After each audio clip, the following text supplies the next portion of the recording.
बड़े भैया ने घूर कर देखा तो स्मिता सिकुड़ गई। कितनी कठिनाई से इतने दिनों तक रटा हुआ संवाद बोल पाई थी। अब बोलकर भी लग रहा था कि कुछ नहीं बोली थी। बड़े भैया से आंख मिलाकर बोले, ऐसा साहस घर में किसी को न था। क्या बोला तूने, ज़रा फिर से कहना। बड़े भैया ने गंभीरता से कहा। कह तो दिया एक बार। स्मिता का स्वर लड़खड़ा गया। कोई बात नहीं, बड़े भैया ने संतुलित स्वर में कहा। एक बार फिर से कह, अक्सर दूसरी बार कहने से अर्थ बदल जाता है। स्मिता ने नीचे देखते हुए कहा, मुझे अनिमेष से शादी करनी है। ये अनिमेष वही है ना जो कुछ दिनों पहले यहाँ आया था? बड़े भैया ने पूछा। जी। और वह बंगाली है? बड़े भैया ने एक एक शब्द पर जोर देते पूछा। जी, स्मिता ने धीमे स्वर में उत्तर दिया। और हम लोग, जिसमें तू भी शामिल है, शुद्ध शाकाहारी है ना? वह बंगाली तो अवश्य ही मांस मछली खाता होगा। जी, स्मिता ने सिर हिलाया। ये शादी नहीं हो सकती, बड़े भैया ने गरज कर कहा। क्यों बड़े भैया? स्मिता ने साहस जुटाकर पूछा। क्यों, क्या दिखाई नहीं देता? एक उत्तर तो दूसरा दक्षिण, एक पूरब तो दूसरा पश्चिम, कहाँ है मेल इसमें? बड़े भैया ने डांट कर पूछा। कैसे रह पाएगी उस वातावरण में? पर हम दोनों ने एक दूसरे से शादी करने का फैसला कर लिया है। क्या ये मेल नहीं है? स्मिता ने दृढ़ता से उत्तर दिया। अच्छा, तो तू इतनी बड़ी हो गई है कि अपने फैसले स्वयं करेगी। लगता है तू अपने को विश्व सुंदरी समझने लगी है कि जो चाहे कर लेगी, बड़े भैया ने व्यंग से कहा। स्मिता यह सोचकर चुप रही कि उत्तर देगी तो वे और भड़क जाएंगे। उनका टेप एक बार चालू होता है तो फिर बंद नहीं होता। कोई उत्तर न पाकर बड़े भैया ने पूछा, और अगर मैं शादी की मंजूरी नहीं दूं तो हम कोर्ट में शादी करेंगे। स्मिता का विद्रोह भड़क उठा। शाबाश बेटी, भैया ने ताली बजाते हुए कहा। तूने मेरी इज्जत रख ली। अगर मैं शादी के लिए हामी भर देता हूँ तो लोग 1000 सवाल करेंगे। मैं जवाब देते देते थक जाऊँगा। स्मिता को सहसा विश्वास नहीं हुआ कि बड़े भैया समर्थन कर रहे हैं या तीखा व्यंग बाण छोड़ रहे हैं। उनसे किसी बात की कभी भी उम्मीद की जा सकती थी। स्मिता दुविधा में पड़ गई। अब क्या हुआ, चुप क्यों हो गई? बड़े भैया ने डांट कर पूछा। बात की गंभीरता को समझते हुए कुछ देर चुप रहकर बड़े भैया बोले, अच्छी तरह से फैसला कर लिया है ना? ऊंच नीच सब सोच लिया है ना? भैया ने कहा। बाद में पछताएगी तो नहीं? जी नहीं, संक्षिप्त उत्तर दिया। तो जाओ, कोर्ट में जाकर शादी कराओ, मैं तुम दोनों को आशीर्वाद दे दूंगा। बड़े भैया ने भी अपना निर्णय सुना दिया। स्मिता का दिल डूब गया। स्वीकृति पाकर वह खुश नहीं हुई। हर लड़की की तरह वह भी बहू बनकर पूरी साज सज्जा और श्रृंगार के साथ विदा होने की ख्वाहिश रखती थी। यह तो बिल्कुल ऐसा ही होगा कि टिकट लेकर स्टेशन से दूसरे स्टेशन पहुंच गई। जब तक विद्रोह की स्थिति में थी बहुत ऊंचा ऊंचा सोचती थी, और अब असलियत सामने आई तो दिल बैठ गया। सारे सपनों का रंग फीका पड़ने लगा। बड़े भैया 7 भाइयों बहनों में सबसे बड़े थे, और शायद इसलिए ये नाम उनके व्यक्तित्व और ऊंचे दर्जे के कारण उनके चेहरे पर चिपक गया था। माता पिता के गुजर जाने के बाद घर की सारी जिम्मेदारी उनके कंधों पर आ गई थी। 2 भाइयों की शादी तो पिता ने ही कर दी थी मरने से पहले। 2 बहनों की शादी तय कर दी थी। ये सब काम बड़े भैया ने ही किए हैं। इस बात की उन्हें प्रशंसा भी मिली। समय से तीसरी बहन की भी शादी कर दी। इसी समय उनकी पत्नी का देहांत हो गया। उनकी अपनी कोई संतान न थी। अब रह गई सबसे छोटी बहन स्मिता, जो उनसे 15 साल छोटी थी। उनके बीच भाई बहन का नहीं, एक पिता और पुत्री का रिश्ता था। दोनों घर में अकेले थे, क्योंकि अन्य बहनें ससुराल चली गई थीं और भाई अपनी अपनी नौकरियों पर अन्य शहरों में थे। स्मिता बड़े भैया से जितनी डांट खाती थी उतना ही वह उनके सिर चढ़ी भी थी। कोर्ट की शादी से स्मिता धूमधाम की शादी से वंचित रही, जबकि अनिमेष के परिवार वालों को लगा जैसे वे लोग धोखा खा गए। खाली हाथ बिना दहेज की बहू के आने से उनकी नाराज़गी दिखाई देने लगी, क्योंकि अनिमेष ही अपनी कमाई से घर चला रहा था। इस कारण कुछ कहने का साहस किसी को भी न हुआ। भाई साहब, एक परिचित ने व्यंग से पूछा, ये बेमेल शादी आपने स्वीकार कैसे कर ली? कहाँ हम उत्तर भारत के, कहाँ वे बंगाली? बड़े भैया ने कूटनीति का सहारा लेते हुए कहा, भाई मेरी स्वीकृति का तो प्रश्न ही कहाँ उठता है। उन दोनों ने अपनी मर्जी से कोर्ट में शादी कर ली तो मैं क्या कर सकता था? हाँ, आपको एक दावत ना मिलने का दुख अवश्य होगा। परिचित महोदय ने झेंप कर कहा। मेरा मतलब ये नहीं था। पता नहीं कैसे निर्वाह करेंगे। आखिर उन दोनों की सांस्कृतिक पृष्ठभूमि तो बिल्कुल ही अलग है ना। सांस्कृतिक पृष्ठभूमि कुछ भी हो, पर संस्कार तो सबके भारतीय ही हैं। और फिर सारे विद्वान, जिसमें आप भी हैं, कहते हैं ना कि विवाह तो जन्म के साथ ही निर्धारित हो जाते हैं। बड़े भैया ने हंसते हुए आगे कहा। मैं और आप क्या कर सकते हैं। उन सज्जन का मुंह बंद हो गया। स्मिता ने दर्शन शास्त्र में एमए किया था और साथ बीएड भी कर लिया था। पहले एक स्कूल में और फिर एक अच्छे नामी कॉलेज में व्याख्याता के पद पर काम कर रही थी। अनिमेष दूसरे कॉलेज में वरिष्ठ व्याख्या था। अक्सर मिलते जुलते रहते। एक दूसरे के प्रति आकर्षण ने अपना रंग जमाना शुरू कर दिया। अंत में शादी करने का इरादा हो गया। दोनों परिवारों के विरोध का भी उन्हें पता था, पर कोशिश यही थी कि शादी बिना किसी झंझट के हो जाए, बाकी देख लेंगे। आशा के विपरीत बड़े भैया ने कुछ नहीं कहा, जबकि अनिमेष ने घर वालों ने कुछ समय तक असहयोग आंदोलन किया। शादी को लगभग 7 महीने हो चुके थे और ऊपरी तौर से सबकी जीवन यात्रा सुचारू रूप से चल रही थी। रात के 11 बजे होंगे। बड़े भैया टीवी पर एक रोचक धारावाहिक देख रहे थे। तभी अचानक दरवाजे पर घंटी तो बजी, साथ ही कोई धड़धड़ाहट बड़बड़ा भी रहा था। बड़े भैया को दहशत हुई कि कहीं कोई लुटेरा या आतंकवादी तो नहीं। धीरे धीरे सोचते हुए दरवाजे तक आए। दरवाजे में लगे शीशे में झांक कर देखा, पर अंधेरे में कुछ समझ में नहीं आया। कौन है? उन्होंने धमकाते हुए पूछा। कौन है? मैं हूँ, एक मिमियाता स्वर आया। दरवाज़ा खोलिए। आवाज़ कुछ परिचित सी लगी, पर धोखा भी तो हो सकता है, सोचकर बड़े भैया ने कड़क कर पूछा। मैं कौन? सिम्मी। लगा कि आवाज़ में जान ही न थी। बड़े भैया प्यार से सिम्मी बुलाते थे। बड़े भैया ने झट से दरवाज़ा खोला। स्मिता हाथ में एक छोटा सूटकेस लिए खड़ी थी, ठीक किसी फिल्मी नायिका की तरह। पहले तो बड़े भैया की छाती से चिपट कर रोई और फिर सीधे अपने कमरे में चली गई। बड़े भैया कुछ नहीं कहा, केवल गंभीरता से सोचते रहे कि सुबह होने पर ही पूछेंगे। वैसे पूछने की ज़रूरत भी क्या है। सवेरे वे अखबार पढ़ रहे थे। स्मिता सामने बैठी बेचैन सी प्याले प्लेट इधर उधर करते हुए सोच रही थी कि बड़े भैया हैं कैसे, कोई चिंता ही नहीं।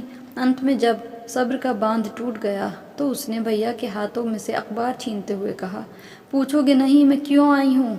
शरारत भरी मुस्कुराहट से उन्होंने कहा। पूछने की क्या ज़रूरत है, पति पत्नी में तकरार तो होती ही रहती है, सब ठीक हो जाएगा। स्मिता ने क्रोध से कहा। ये तकरार नहीं है बड़े भैया, मैं वह घर हमेशा हमेशा के लिए छोड़ आई हूँ। बड़े भैया ने हंसकर कहा। शाबाश बेटी, ये तो तूने बड़ा अच्छा किया। जिस घर में तेरी बड़ी कमी महसूस होती थी, आज लौकी के कोफ्ते बनाना, बहुत दिन हो गए हैं खाए हुए। बड़े भैया आप इसे मजाक समझ रहे हैं? स्मिता ने क्रोध से पूछा। भैया आप इसे मजाक समझ रहे हैं? स्मिता ने क्रोध से पूछा। उन्होंने गंभीरता से उत्तर दिया। ज़िंदगी में ऐसे फैसले कभी मजाक नहीं होते। तूने खुद शादी का फैसला किया, मैंने मान लिया। अब तू हमेशा हमेशा के लिए यहाँ आ गई है, ये भी मैंने मान लिया। तू चिंता मत कर, यहाँ कोई कष्ट नहीं होगा। मेरे लिए तो बहुत अच्छा है। एक बार भी तो नहीं पूछा कि झगड़ा क्यों हुआ, मानो ने कोई मतलब ही नहीं है। स्मिता तो सब कुछ उगलना चाहती थी। कब तक चुप बैठी रहेगी? अचानक वह सिसकने लगी, रोते रोते बोली। बड़े भैया उन्हें बहू नहीं, एक नौकरानी चाहिए। दिन भर घर में चक्की की तरह पिसती रहती हूँ, पर किसी को मेरी परवाह ही नहीं। किसी से क्या मतलब? भैया ने अनजान बनते हुए पूछा। कहा ना किसी को भी नहीं, स्मिता ने चिढ़कर कहा। पर तू कॉलेज पढ़ाने तो अब भी जाती है ना? बड़े भैया ने पूछा। सो तो जाती हूँ, स्मिता ने कहा, पर मेरे पीछे कोई भी काम नहीं करता, सब हाथ पर हाथ धरे बैठे रहते हैं। तो तू नौकरी छोड़ दे, बड़े भैया ने सलाह दी। रुपया जो कमा कर लाती हूँ, रुपया भी तो चाहिए उन्हें, स्मिता ने तड़क कर कहा। और अनिमेष का क्या कहना है? पहले तो मेरी ओर से कुछ बोलते भी थे, पर अब माता पिता और बहन के दबाव में उन्होंने भी साथ देना छोड़ दिया है। कहते हैं कि मैं ही परिवार में मिलजुल कर नहीं रहती।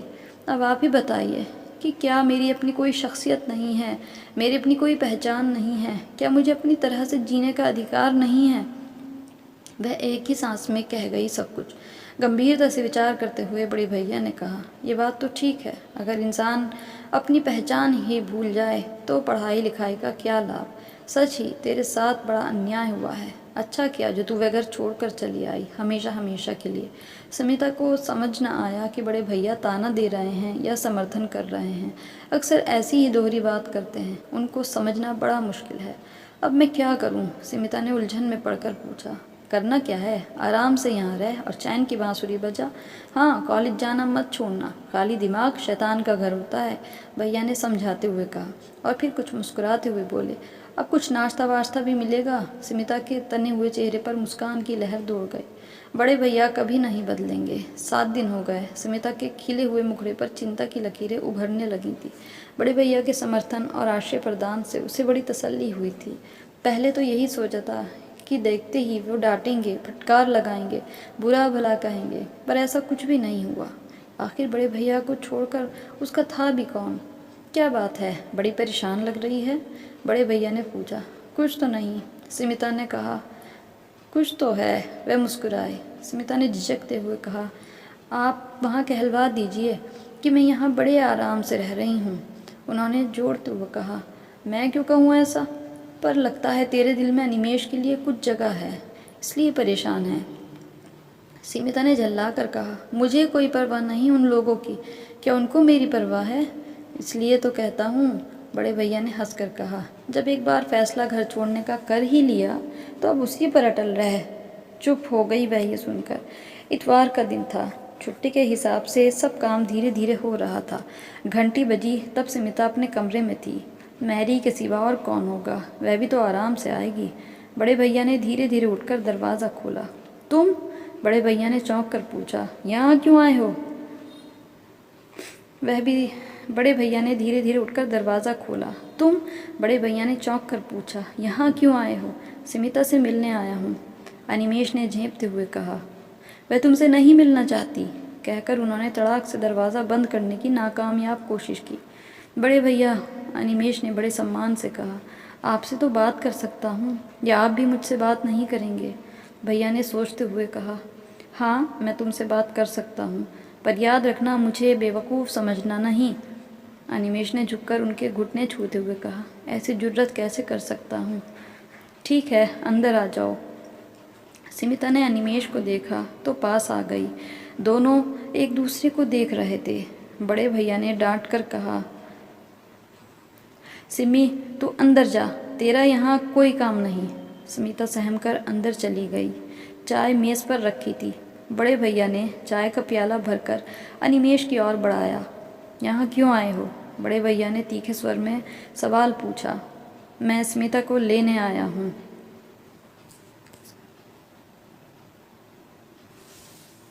वह तुम्हारे साथ नहीं जाएगी, बड़े भैया ने दृढ़ स्वर में कहा।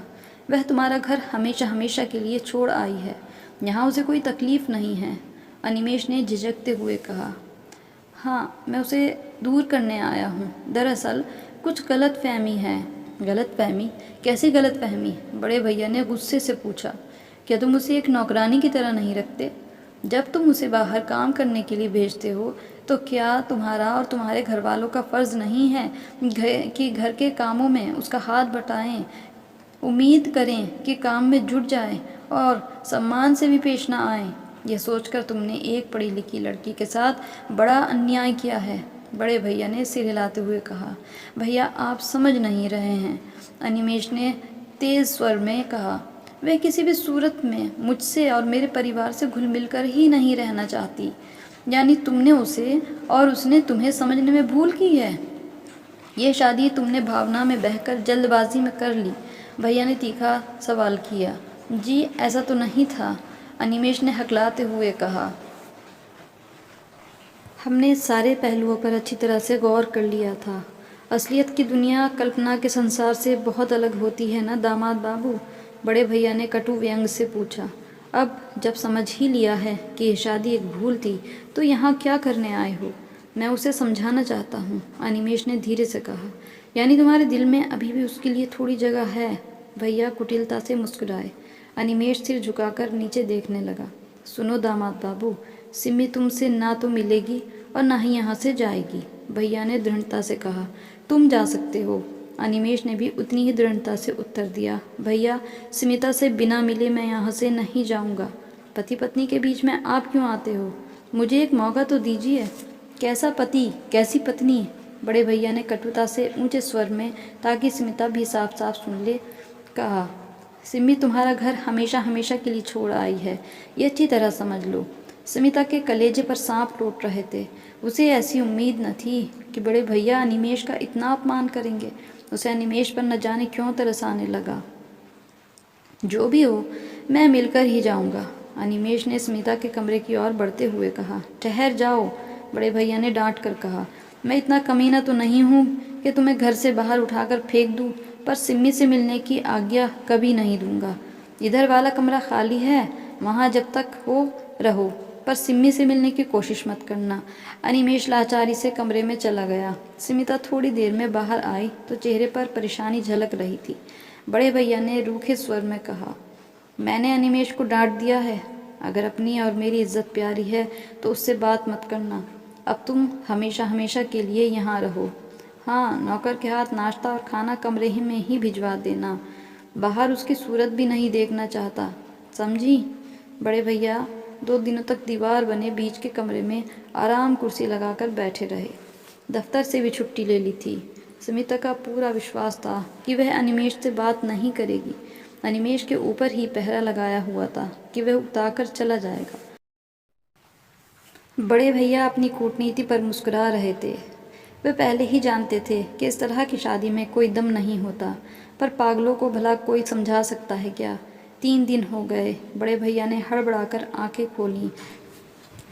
न जाने कब आंख लग गई थी। दिन चढ़ आया था। अखबार वाला भी कभी का अखबार बालकनी में फेंक कर चला गया था।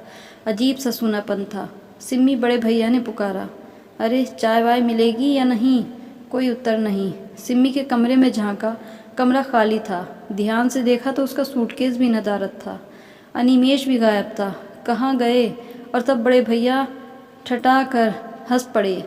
आखिर उनकी तरकीब काम कर ही गई।